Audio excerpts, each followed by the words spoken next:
রাত পোহালেই যন্ত্রের দেবতা বিশ্বকর্মার পুজো, অথচ প্রতিমা বিক্রির ক্ষেত্রে তেমন আগ্রহ লক্ষ্য করা যাচ্ছে না বলে আফসোস করছেন একাধিক মৃৎশিল্পী। রাজ্যের অন্য অনেক জায়গার সাথে একই অবস্থায় পড়েছেন জলপাইগুড়ির মৃৎশিল্পীরা। জলপাইগুড়ি শহরের দিনবাজার, স্টেশন বাজার, বয়েলখানা বাজার, বউবাজার সহ অন্যান্য জায়গায় বিশ্বকর্মার মূর্তির দাম কম থাকলেও ক্রেতার অভাব লক্ষ্য করছেন তারা। অথচ 200 টাকা থেকে 800 টাকা দামের বিশ্বকর্মার বিভিন্ন ধরনের মূর্তির পসরা সাজিয়ে অপেক্ষা করলেও বিক্রি সেভাবে হচ্ছে না বলে আফসোস করছেন প্রতিমা শিল্পীরা। আবার পালদের কারখানায়ও মূর্তি তৈরি হয়ে পড়ে আছে, সেসব ক্ষেত্রেও ক্রেতার অভাব লক্ষিত হচ্ছে বলে অভিমত প্রতিমা শিল্পীদের।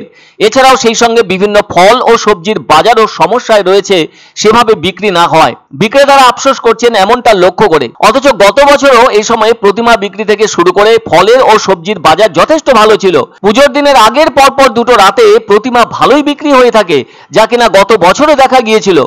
বাজার তো সেভাবে জমছেই না বলা যায়। জলপাইগুড়ি শহরে এবছরও 100-র বেশি সংখ্যায় বিশ্বকর্মা পুজো হলেও এর মধ্যে বড় বড় প্রতিমা ব্যবহার করে ষোড়শ উপাচারে কিন্তু পুজো হচ্ছে বেশ কিছু। যাই হোক, তবুও আশা করছেন প্রতিমা শিল্পী থেকে শুরু করে সবজি ও ফল বিক্রেতারা সোমবার শেষ দিনের বাজার ভালোই হবে।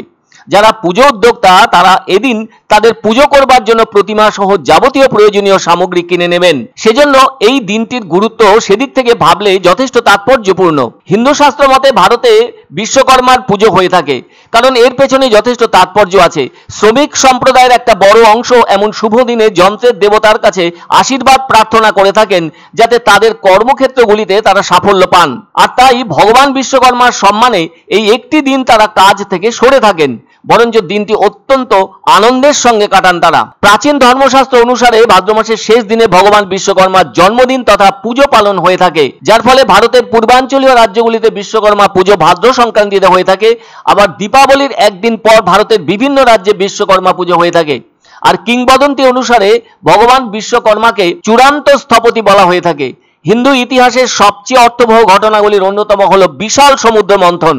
জনপ্রিয় ঐতিহ্য অনুসারে ভগবান বিশ্বকর্মা স্বর্গের পাশাপাশি ইন্দ্রপ্রস্থ, হস্তিনাপুর ও লঙ্কার মতো প্রাচীন নগরগুলি নির্মাণ করেছিলেন।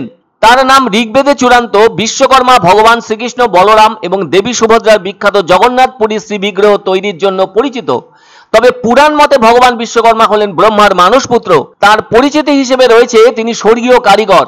তাছাড়া সমস্ত কারিগর ও স্থপতিদের পৃষ্ঠপোষক দেবতা। হিন্দুরা বিশ্বাস করে থাকেন ভগবান বিশ্বকর্মার কাছে যারা প্রার্থনা করে থাকেন তাদের মধ্যে কারিগর, স্মিথ, ওয়েল্ডার, যান্ত্রিক, কারখানার কর্মী, প্রকৌশলী, স্থপতি ইত্যাদি। আর তাদের জন্য দিনটি অত্যন্ত গুরুত্বপূর্ণ। এ ধরনের লোকেরা তাদের নিজ নিজ ক্ষেত্রে সাফল্য এবং যন্ত্রের মসৃণ কার্যকারিতার জন্য প্রার্থনা করে থাকেন। বিশ্বকর্মার আরেক নাম হচ্ছে তিনি বাচস্পতি, মনোজব, বদান্য, কল্যাণকর্মা ও বিধাতা। আবার তিনি হলেন ধাতা, বিশ্বদ্রষ্টা ও প্রজাপতি। ভগবান বিশ্বকর্মার 5 ছেলে ও 2 মেয়ে। বিশ্বকর্মার বাহন হলো হাতি।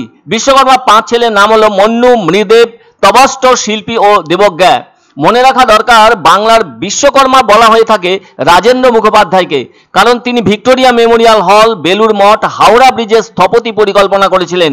যাই হোক, বিশ্বকর্মা পুজোকে কেন্দ্র করে যারা বিভিন্ন পসরা নিয়ে বসেছেন তাদের প্রত্যাশা পূরণ হোক চাইছেন সব ধরনের বিক্রেতারা। বাজারে আসতো দুর্গা পূজা হোক আর বিশ্বকর্মা পূজা হোক, এই অভয়া কাণ্ডে একটা মানুষের মধ্যে একটা গুমোট ভাব, সেই গুমোট ভাবটার জন্য মানুষের মধ্যে কোনো উৎসাহ উদ্দীপনা দেখা যাচ্ছে না। যতটুকু না করলে না হয়, যতটুকু করণীয় পুজোর থাকতে গেলে উৎসবের দিকেই লোকে যাচ্ছে না। ওই যে কলকাতায় যে কাণ্ডটা হলো তার লক্ষ্যে লোকের মনের মধ্যে শখ আছে, এই জন্য বাজার মানে ভিড় দেখা যাচ্ছে।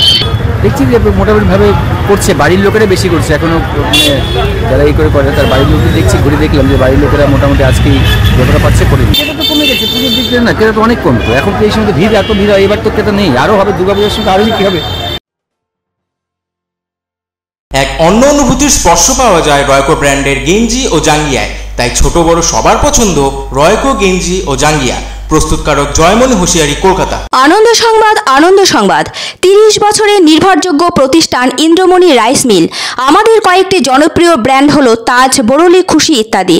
আমাদের factory outlet CG trading company, Dinbazar, axis ব্যাংকের পাশে, জলপাইগুড়ি। এখানে সুলভ মূল্যে গুণগত মানের সব ধরনের চাল পাওয়া যায়। Phone number 9547029475।